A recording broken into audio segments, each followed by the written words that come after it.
મિત્રો, બારીક ઝીણો રવો એમાંથી બનાવવાના છે ફીણેલા લાડુ. રવાના લાડુ કહો કે ફીણેલા લાડુ. ઘીનું મોણ આપી અને ગરમ પાણીથી આપણે લોટ બાંધવાનો છે હળવે હાથે.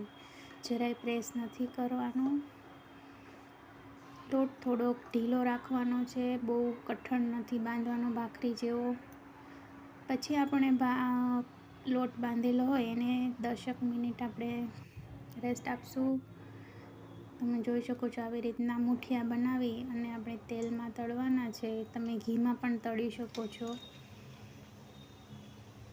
મેં આ ઘીમાં તળેલા છે. બહુ બ્રાઉન નથી કરવાના, ખાલી સોનેરી જ કરવાના છે, કેમ કે આપણે રવાના લાડુ બનાવીએ છીએ એટલે વ્હાઈટ કલરમાં બનાવશું. ખાંડ દળી રાખવાની છે મિક્સરમાં, એકદમ બારીક, જરાય કણી ન રહે એવી રીતના, નહીં તો ખાવામાં કણી આવશે. આપણે જોઈ શકીએ કે ઘી કણીદાર કેવી રીતના બનાવાય એનો વિડીયો મેં અગાઉ મૂકેલો છે. ઘીમાં ખાંડ નાખવાની છે અને ઘીને ફીણવાનું છે આવી રીતના ક્રીમી બની જાય ત્યાં સુધી. બસ 3 થી 4 જ મિનિટમાં બની જશે. એલચી, જાયફળ, બદામ અને પિસ્તાનું કતરણ. ત્યાં સુધીમાં મુઠિયા ઠરી જાય એટલે આપણે એનો પાછો હતો એવો ને એવું ફોર્મ બનાવી નાખશું રવા જેવું જ. પછી પાછો એને આપણે ચાળશું એટલે એમાં કોઈ પણ જાતના મોટા કટકા કે ગાંઠ ન રહે એ માટે આપણે સારી રીતે એને ચાળી લઈશું. ઠર્યા બાદ તમે જોઈ શકો છો એકદમ રવા જેવો રવો, જે આપણે રવો લીધો તો એવો જ રવો પાછો બની ગયો છે. એલચીનો પાવડર નાખશું, જાયફળ ખમણીને નાખશું. આનો સ્વાદ ખૂબ જ સરસ આવે છે, સ્કીપ ન કરતા.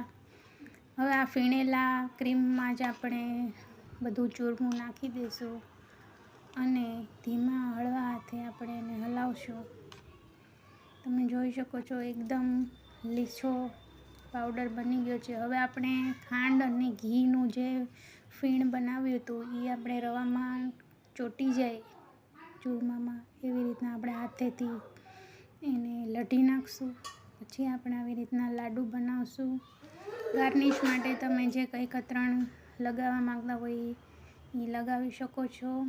આજે ગણપતિ વિસર્જન નિમિત્તે રવાના લાડુ મેં પહેલી વાર બનાવી અને શીખ્યા છે અને પહેલી જ વારમાં આવા સરસ પરફેક્ટ બન્યા છે. ખાવામાં પણ ખૂબ જ સરસ છે અને એકદમ ફ્લફી પોચા રૂ જેવા બન્યા છે.